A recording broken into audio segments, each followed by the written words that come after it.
Sir നമസ്കാരം. നമസ്കാരം. 2026 നിയമസഭാ തെരഞ്ഞെടുപ്പ് ഇടതുപക്ഷത്തിനുണ്ടാക്കിയ വളരെ ദയനീയമായ പരാജയം, നാണം കെട്ട തോൽവി. ഇപ്പോഴും CPI CPM സംഘർഷം അവിടെ നിലനിൽക്കുന്നു. അത് പ്രതിപക്ഷ ഉപനേതൃസ്ഥാനത്ത് ചൊല്ലിയുള്ള തർക്കം.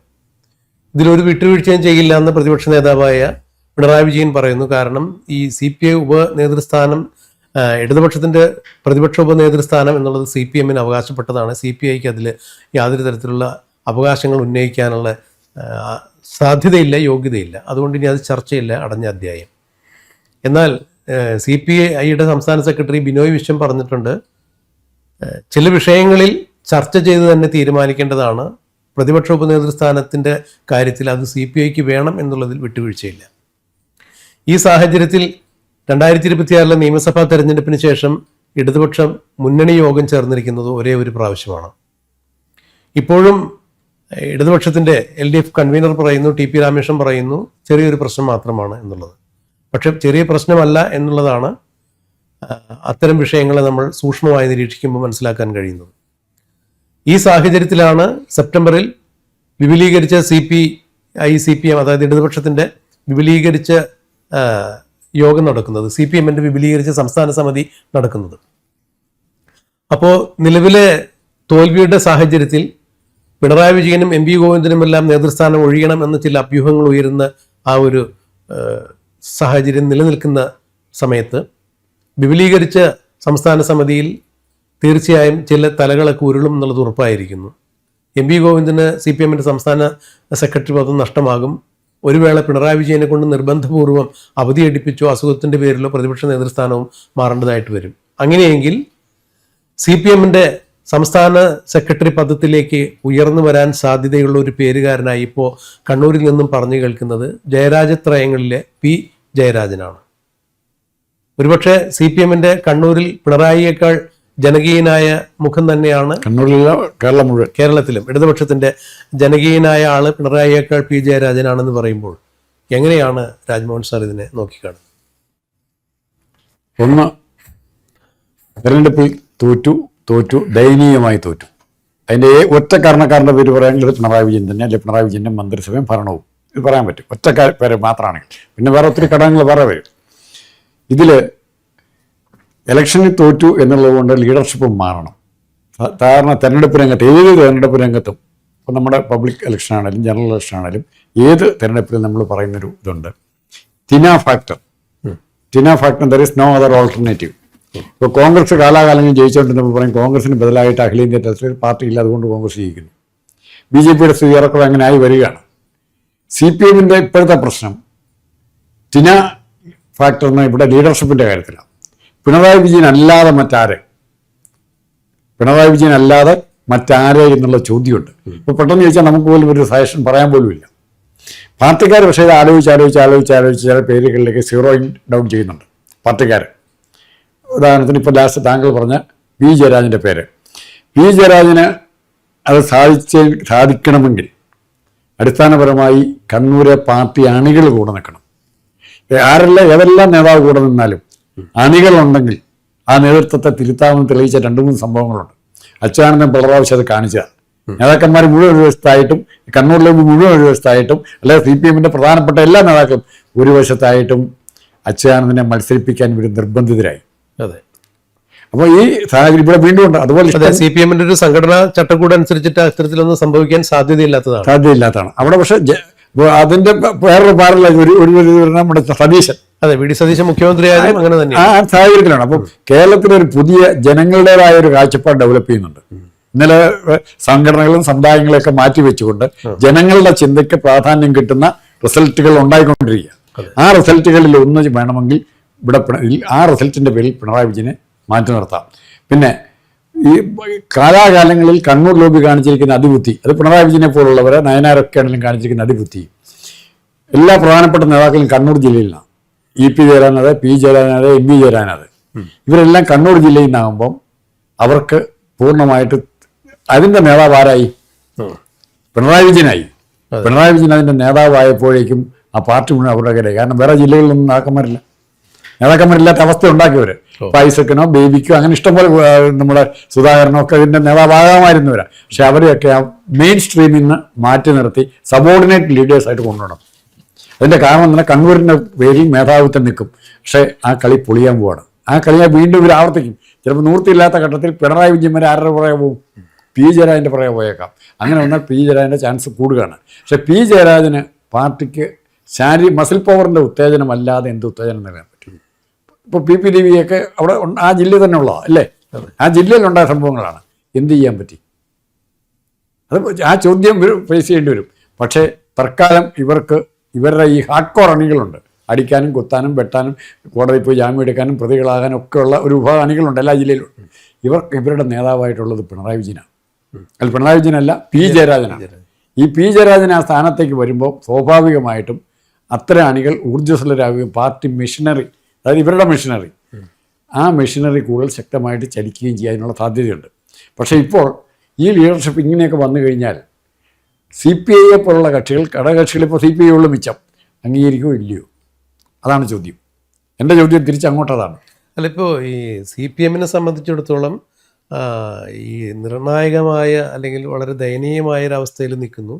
CPI ഉപനേതൃസ്ഥാനത്തെ ചൊല്ലി തർക്കം ഉന്നയിക്കുമ്പോൾ ഈ നിയമസഭാ മന്ദിരത്തിൽ ഒരു മുറി കിട്ടുക എന്നുള്ള ഒരു ലക്ഷ്യം മുന്നിൽ കണ്ടുകൊണ്ട് ഒരു ഉപനേതൃസ്ഥാനത്തിന് വേണ്ടി CPI കടിയുടി കൂടാനുള്ള യാതൊരു സാധ്യതയും അങ്ങനെ അത് മാത്രം ലക്ഷ്യമാക്കിക്കൊണ്ടായിരിക്കില്ല അവരത്തരം ഒരു ആവശ്യം മുന്നോട്ട് വച്ചിരിക്കുക എന്നുള്ളതാണ് ഞാൻ വ്യക്തിപരമായി മനസ്സിലാക്കുന്നത്.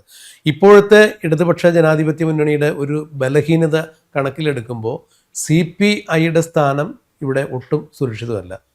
ഇനിയും ഈ രീതിയിലാണ് ഇടതുപക്ഷത്തിൻ്റെ, പ്രത്യേകിച്ച് CPMൻ്റെ സംഘടനാ സംവിധാനം മുന്നോട്ട് പോകുന്നതെങ്കിൽ അടുത്ത തെരഞ്ഞെടുപ്പിലും പ്രതിപക്ഷത്ത് തന്നെ ഇരിക്കേണ്ടതായി വരും. അന്ന് പ്രതിപക്ഷത്തേക്ക് തിരഞ്ഞെടുക്കപ്പെടാൻ ഇടതുപക്ഷത്തിൽ അംഗങ്ങളുണ്ടെങ്കിൽ ആ ഒരു അവസ്ഥയിലേക്ക് കാര്യങ്ങൾ മാറുമ്പോൾ തങ്ങളുടെ സ്വന്തം നിലനിൽപ്പ് കണക്കിലെടുത്തുകൊണ്ട് CPM മറ്റൊരു സുരക്ഷിതമായ ഒരു മുന്നണി മാറ്റത്തിനുള്ള സംവിധാനങ്ങളെക്കുറിച്ച് അവർ ചിന്തിക്കുന്നുണ്ടാകാം. ആ അടിസ്ഥാനത്തിൽ കൂടിയായിരിക്കാം ഇപ്പോൾ ഇത്തരത്തിലൊരു ചർച്ച രൂക്ഷമാക്കി കൊണ്ടുവരാൻ അല്ലെങ്കിൽ അത് സജീവമാക്കി നിർത്താൻ അവരുടെ ഭാഗത്തുനിന്നൊരു ശ്രമം ഉണ്ടായിരിക്കുന്നതാണ് ഞാൻ മനസ്സിലാക്കുന്നത്. ഇപ്പം തീർച്ചയായിട്ടും ഇപ്പോൾ CPIക്ക് എക്സ്ട്രാ ഈ മുഖ്യമന്ത്രി സ്ഥാനം കിട്ടുക, അല്ല പ്രതിപക്ഷ നേതൃസ്ഥാനം കിട്ടുന്നത് കൊണ്ട് പ്രത്യേകിച്ച് യാതൊരു ഫലവുമില്ല. അവർക്കും അറിയാം ഒരാളെ നെയിമിന് വെക്കാൻ ലെറ്റർ പാഡ് അടിക്കുക എന്നുള്ളതല്ല വേറെ യാതൊരു ഫലവുമില്ല, ഒരു മുറിയും കിട്ടും. പക്ഷെ മറിച്ച് CPMനെ കൊണ്ട് ഇത് അംഗീകരിപ്പിച്ചു എന്നുള്ളൊരു ക്രെഡിറ്റാണ്. CPMനെ കൊണ്ട് ഇത് അംഗീകരിപ്പിച്ചു എന്ന് പറഞ്ഞാൽ അർത്ഥം പിണറായി വിജയൻ്റെയും CPIക്കാരുടെയും കുറെ കൂടെ ഇത് കൂടും, ഗ്ലാമർ കൂടും. പക്ഷേ അങ്ങനെ അംഗീകരിപ്പിച്ചു എന്ന് വന്നാൽ പിണറായി വിജയൻ്റെ ശരീരം പകുത്ത് കൊടുക്കുന്ന പോലെയാണ്. അല്ല സാർ, അങ്ങനെ ഒരു അങ്ങനെ അംഗീകരിക്കാൻ എന്തെങ്കിലും ഉദ്ദേശം ഉണ്ടായിരുന്നെങ്കിൽ ഇപ്പോൾ അടുത്ത ദിവസം പിണറായി വിജയൻ അങ്ങനെ ഒരു പ്രസ്ഥാനം നടത്തില്ലായിരുന്നു. അല്ല, അങ്ങനെ ഒരു അംഗീകരിക്കപ്പെടൽ നടന്നതുകൊണ്ട് മാത്രം പരിഹരിക്കപ്പെടുന്നതല്ല CPIയുടെ ഇപ്പോഴത്തെ രാഷ്ട്രീയ അവസ്ഥ. അപ്പോൾ അവരെ സംബന്ധിച്ചിടത്തോളം ഇനി അധികാരമില്ലാത്ത രാഷ്ട്രീയത്തെക്കുറിച്ച് ഒരു രാഷ്ട്രീയ കക്ഷികളും ചിന്തിക്കുന്ന സാധ്യത കുറവാണ്. അപ്പോൾ ഇനിയും ഈ നിലയിൽ തന്നെയാണ് പിണറായി വിജയൻ്റെയോ അല്ലെങ്കിൽ MP ഗോവിന്ദൻ്റെയോ അല്ലെങ്കിൽ തദനുസൃതമായ പ്രവൃത്തികളുടെ എല്ലാം ഒരു നടപടിക്രമങ്ങളെങ്കിൽ ഈ അടുത്ത കാലത്തൊന്നും കോൺഗ്രസ് ഇതേപോലെ UDF ഇതുപോലൊരു ഫോമിൽ നിൽക്കുകയാണെങ്കിൽ ഭരണം കിട്ടാനുള്ള ഒരു സാധ്യത CPI കാണുന്നില്ല. അങ്ങനെയെങ്കിൽ CPI സുരക്ഷിതമായ ഒരു ഏതെങ്കിലും മുന്നണിയിലേക്ക് ഒരു രാഷ്ട്രീയ വെച്ചുമാറ്റത്തിന്, ഒരു ചുവടുമാറ്റത്തിന് ശ്രമിക്കുന്നുണ്ട്. അതിൻ്റെ മുന്നോടിയായിട്ടായിരിക്കും പ്രത്യേകിച്ച് പിണറായി വിജയനും കുടുംബവും അഴിമതിയിൽ മുങ്ങി കുളിച്ച് നിൽക്കുന്ന ഈ ഒരു സാഹചര്യത്തിൽ ഒരു രാഷ്ട്രീയപരമായ കാരണം എടുത്തുയർത്തി കാണിച്ച് മുന്നണിക്ക് പുറത്തേക്ക് പോകാനുള്ള ഒരു അവസരമായിട്ട് അവരിതിന് കാണുന്നുണ്ടോ? ഒരു തരത്തിൽ ഒരു കാര്യം പറയാം. ഒരു രാഷ്ട്രീയ കക്ഷി, അത് BJP ആയാലും കോൺഗ്രസ് ആയാലും CPM ആയാലും CPI ആയാലും അഴിമതി ഒരു പ്രശ്നമായിട്ട് എടുത്ത് ഇവരാരും ഒരു പരിധി വിട്ട് ഫൈറ്റ് ചെയ്യുകയില്ല. അല്ല സാറേ, ഒരു ഈ കേരളത്തിൻ്റെ ഇപ്പോൾ 57 മുതലുള്ളൊരു രാഷ്ട്രീയ കാലഘട്ടം നമ്മൾ പരിശോധിക്കുമ്പോൾ ഏതെങ്കിലും ഈ കമ്മ്യൂണിസ്റ്റ് മന്ത്രിസഭയിലെ മുഖ്യമന്ത്രിമാർക്കെതിരെ ഇതുപോലെ അഴിമതി പണത്തിൻ്റെ കേസുമായി ബന്ധപ്പെട്ട് വന്നിട്ടില്ല. ആന്ധ്ര അരിക്കുമ്പോണം ആദ്യത്തെ ഗവൺമെന്റ്. അതെ, ഇപ്പോൾ ഈ മരുമകൻ ഹവാല ഇടപാടിൽ പെടുന്നു, മകൾ കോടിക്കണക്കിന് രൂപ വാങ്ങിയതിന് ആദായ നികുതി വകുപ്പിന് ഡ്രീം സെറ്റിൽമെന്റ് ബോർഡിൽ തന്നെ റിപ്പോർട്ട് വരുന്നു. ഇത്തരത്തിൽ കേരളത്തിലെ ഏതെങ്കിലും കമ്മ്യൂണിസ്റ്റ് മുഖ്യമന്ത്രിമാർക്ക് ഒരു അന്വേഷണത്തെ നേരിടേണ്ടതായി വന്നിട്ടുണ്ടോ എന്നുള്ളത് സംശയം തന്നെയാണ്. ഇപ്പോൾ സാർ പറഞ്ഞത് ഞാൻ അനുസ്മരിക്കുന്നു. MS നമ്പൂതിരിപ്പാട് കേരളത്തിലെ ആദ്യത്തെ മുഖ്യമന്ത്രി ജസ്റ്റിസ് രാമൻ നായർ അന്വേഷണ കമ്മീഷൻ റിപ്പോർട്ട് അങ്ങനെ പല പ്രശ്നങ്ങളുണ്ട്. പക്ഷെ ഇങ്ങനെ ഒരു സാഹചര്യം നിലനിൽക്കുമ്പോൾ കഴിഞ്ഞ ദിവസം ഈ CPIയുടെ സംസ്ഥാന സെക്രട്ടറി ബിനോയ് വിശ്വൻ തന്നെ പറഞ്ഞു, രാഷ്ട്രീയം വേറെ, കച്ചവടം വേറെ. ഞങ്ങളെ സംബന്ധിച്ചിടത്തോളം ഞങ്ങൾ ഈ കൂട്ടുകച്ചവടത്തിന് ഇല്ല എന്ന അർത്ഥശങ്കയ്ക്കിടയില്ലാതെ അദ്ദേഹം വ്യക്തമാക്കി. അതെല്ലാം ഈ മുന്നണിയിൽ തുടരുന്നതിൻ്റെ ഒരു നീരസം പ്രകടമാക്കുന്നത് തന്നെയായിരുന്നു. പ്രത്യേകിച്ച് CPM എന്ന പ്രസ്ഥാനത്തിൻ്റെ വലിയേട്ടൻ മനോഭാവം സഹിച്ച് ഇനിയും ഇതിൽ തുടരേണ്ടതില്ല എന്ന് CPIയുടെ പല നേതാക്കന്മാരും പരസ്യമായി തന്നെ അഭിപ്രായ പ്രകടനം നടത്തിയിരിക്കുന്നു. അല്ല, ഹയർ സ്റ്റേക്ക് കാണാതെ CPI മാറിയില്ല. പിന്നെ CPI ഞങ്ങൾ അഴിമതിയെ സപ്പോർട്ട് ചെയ്യില്ല, കച്ചവടത്തെ സപ്പോർട്ട് ചെയ്യില്ലെന്നാണ്. എങ്ങനെയാണ് മൂന്നാറിലെ കുടിയേറ്റ ഒഴിപ്പിക്കൽ നിന്നെന്ന് എല്ലാവർക്കും അറിയാം. CPIയുടെ ഓഫീസിൽ തൊട്ടപ്പം അവിടെ അച്യുതാനന്ദനായി ഇവരെല്ലാം CPI ഒക്കെ അച്യുതാനന്ദനായിട്ട് ഗാങ് ചെയ്തവരാ. അതെ, ഒരു കാലത്ത്. അല്ല, ഇപ്പോൾ ഈ CPIയുടെ ദേശീയ സെക്രട്ടറി D രാജ തന്നെ രംഗത്ത് വന്നിരിക്കുന്നു. പിണറായി വിജയനെതിരെ തന്നെ അഗൻസ്റ്റ് ആയിട്ട് തന്നെ സംസാരിച്ചത്. അപ്പോൾ ഇവിടെ നമ്മൾ ശ്രദ്ധിക്കേണ്ട കാര്യം, CPI എന്നുള്ളൊരു കക്ഷി എടുത്തു കഴിഞ്ഞാൽ, അഖിലേന്ത്യാ തലത്തിലെടുത്താൽ ഒരു കേരളത്തിലെ കേരള കോൺഗ്രസ് എന്ന് പറയുന്നതിനപ്പുറത്തേക്കില്ല. പക്ഷെ അതിന് ശബ്ദശക്തിയുണ്ട്. അഭിപ്രായങ്ങൾ പറഞ്ഞാൽ ശ്രദ്ധിക്കപ്പെടുന്ന കുറേ നേതാക്കന്മാരുണ്ട്. അത് റഷ്യയിലെ പുട്ടിൻ്റെ കാര്യവും ഇപ്പോഴത്തെ ട്രംപിൻ്റെ കാര്യം, ഇതെല്ലാം ഇങ്ങനത്തെ കാര്യങ്ങളെക്കുറിച്ച്, ജോസ് കെ മാണി അങ്ങനത്തെ കാര്യങ്ങളെക്കുറിച്ചൊന്നും വർത്തമാനം പറയാൻ പോകുന്നില്ല. പക്ഷേ CPIക്ക് ഇതിലെല്ലാം അഭിപ്രായമുണ്ട്. പിന്നെ ഇവിടെ നമ്മൾ കാണേണ്ട കാര്യം MA ബേബിയുടെ റോൾ എന്തായിരിക്കും എന്നുള്ളതാണ്. MA ബേബിക്ക് എന്ത് റോൾ ചെയ്യാൻ പറ്റും? പകരം CPM തന്നെ മുഖ്യമന്ത്രിയാവുള്ളൂ ആരെങ്കിലും വന്നാൽ. അപ്പോൾ അതിന് ആ വയ്യാവേലി ഗുസ്തിക്കൊന്നും പോകാതെ MA ബേബി ഇതും പറഞ്ഞുകൊണ്ട് എല്ലുമ്പോൾ ചോദിക്കും, താങ്കൾ അഖിലേന്ത്യാ സെക്രട്ടറി അല്ലേ, ബംഗാളിലും ത്രിപുരയിലൊക്കെ എന്ത് സംഭവിച്ചെന്ന് ചോദിക്കില്ലേ? ഇപ്പോൾ KC വേണുഗോപാൽ കേരളത്തിൻ്റെ കാര്യം നടക്കുന്ന പോലെ ഒരു കേരളം മാത്രം നോക്കിയാണ് MA ബേബി നടക്കുന്നത്. അതിപ്പോൾ മൊത്തത്തിലൊരു ലോക്ക് വരുന്നൊരവസ്ഥയിലേക്കാണ്. അപ്പോൾ അതുകൊണ്ട് CPIക്ക് കുറേ കൂടെ സോളിഡായിട്ട് അവരോട് കാലാകാലങ്ങളിൽ പണ്ടും മുന്നണിയായിരുന്നു. അപ്പോൾ അച്യുതമേനോൻ്റെ കാലത്ത് പോലും 77 പോലും മുന്നണി തൊട്ട് തുടങ്ങിയ ബന്ധം, ആ ബന്ധം നിലനിർത്താൻ അവർക്ക് പറ്റിക്കഴിഞ്ഞാൽ കുറേ കൂടെ കോൺഗ്രസിൻ്റെ ലീഡർഷിപ്പ് കുറേ ഡൈനാമിക് ആവുകയും ചെയ്തു കഴിഞ്ഞാൽ ചില പോളിസികൾ യാതൊരു തർക്കവും കൂടാതെ മുന്നോട്ട് കൊണ്ടുപോകാൻ പറ്റും CPI കൂടെ ഉണ്ടെങ്കിൽ. മാത്രമല്ല പിന്നെ പ്രശ്നം എന്ന് പറയുന്നത് CPI ഇപ്പം ഞാൻ ലാസ്റ്റ് അറിഞ്ഞത് CPIക്ക് UDF പോകുന്നതിൽ ഒത്തിരി തർക്കങ്ങളുണ്ട്. കാരണം 7 സീറ്റ് ഒഴിച്ച് ബാക്കി കോൺഗ്രസിൻ്റെ സിറ്റിംഗ് സീറ്റ് വിട്ടുകൊടുക്കണം, അല്ലെങ്കിൽ ലീഗിൻ്റെ കൊടുക്കണം. കൊടുക്കുമോ? സാധ്യതയില്ല. അവർ ലീഗോ കോൺഗ്രസോ കോൺഗ്രസിൻ്റെ സിറ്റിംഗ് സീറ്റുകൾ സഫർ ചെയ്യാതെ CPI അക്കോമഡേറ്റ് ചെയ്യാൻ പറ്റുമോ? CPI ഇതിലേക്ക് അപ്പോൾ ആ അക്കോമഡേഷൻ്റെ പ്രശ്നമാണ്. ഈവൻ ജോസ് കെ മാണി എല്ലാവരും പോകാൻ തയ്യാറാണ്, പലരും പോകാൻ തയ്യാറാണ്, റോഷേഷനൊക്കെ. പക്ഷെ പോകാൻ തയ്യാറായി അവരെ അക്കോമഡേറ്റ് ചെയ്യാൻ ഇവിടെ സ്പേസ് ഇല്ല. കാരണം ഇവിടെ കൂടുതൽ ജയിച്ചു പോയി. ഇവിടെ ഒരു 75-80 ഉണ്ടായിരുന്ന ബാക്കി സീറ്റ് ഇഷ്ടം പോലെ ഉണ്ടായിരുന്നു. ഇപ്പോൾ സീറ്റ് വളരെ കുറവാണ്. അത് സിറ്റിംഗ് സീറ്റ് വിട്ടുകൊടുക്കാൻ ഇവർ തയ്യാറായില്ല. അപ്പം സതീശന് ലീഗിനെ സമ്മതിപ്പിക്കണം, കോൺഗ്രസിൻ്റെ തന്നെ സഹപ്രവർത്തകരെ സമ്മതിപ്പിക്കണം, ഒരു സീറ്റ് വിട്ടുകൊടുക്കാൻ പറയേണ്ടി വരും, ഇവരെ കൊണ്ട് കൊടുപ്പിക്കേണ്ടി വരും. അങ്ങനെ വരുമ്പം ഉറപ്പായിട്ടും വേണമെങ്കിൽ CPIക്ക് വരാം, ഈ പ്രാവശ്യം വരാം. വന്നു കഴിഞ്ഞാൽ CPI വരുന്നതുകൊണ്ട് യാതൊരു നന്മയും ഉണ്ടായിട്ടുള്ളൂ. CPIക്ക് നല്ലതായിരുന്നത് ആ ബന്ധം കോൺഗ്രസിന് നല്ലതായിരുന്നു. കാലത്ത് അങ്ങനെ ഒരു അച്യുതമേനോൻ മുഖ്യമന്ത്രി 6 വർഷം ഭരിച്ചില്ലേ, 5 വർഷം കഴിഞ്ഞ് 6 വർഷം ഭരിച്ചില്ലേ. കരുണാകരനെ പോലുള്ള ആളായിട്ട് പോലും അച്യുതമേനോൻ കരുണാകരനുമായിട്ട് തർക്കങ്ങളില്ലാതെ പോയി. അങ്ങനെയാണ് നോക്കുകയാണെങ്കിൽ ഭരണ തുടർച്ച ആദ്യത്തെ അത് തന്നെയായിരുന്നു. അപ്പോൾ അതുപോലെ ഇവിടെ ഇപ്പം CPIയെ സ്വീകരിക്കാൻ പറ്റുന്ന CPIയിലെ പല നേതാക്കന്മാരും ശ്രീധരനെ പോലുള്ളവർ ഒക്കെ ചിലപ്പോൾ ഈ ചിന്തയ്ക്ക് അനുകൂലമായി വരും. കോൺഗ്രസുമായിട്ട് കൂട്ടുകൂടുന്ന ലാഭമാണ്. ഇപ്പോൾ ബിനോയ് വിശ്വത്തിന് സുഖമായിട്ട് രാജ്യസഭയിലേക്ക് വേണം പോകത്തില്ലേ? വ്യക്തിപരമായ പരിഗണനയിലേക്ക് വരുമ്പോൾ അങ്ങനെയും വരും. രാജ്യസഭയിലേക്ക് പോകേണ്ട താല്പര്യമുള്ള CPIക്കാരുണ്ട്, ആർക്കെങ്കിലും പോകാമല്ലോ. ആ രീതി. പിന്നെ കുറച്ച് CPIക്കാർ ഇതിൻ്റെ അകത്ത് തഴയപ്പെടാൻ ഉറപ്പുള്ളവരുണ്ട്.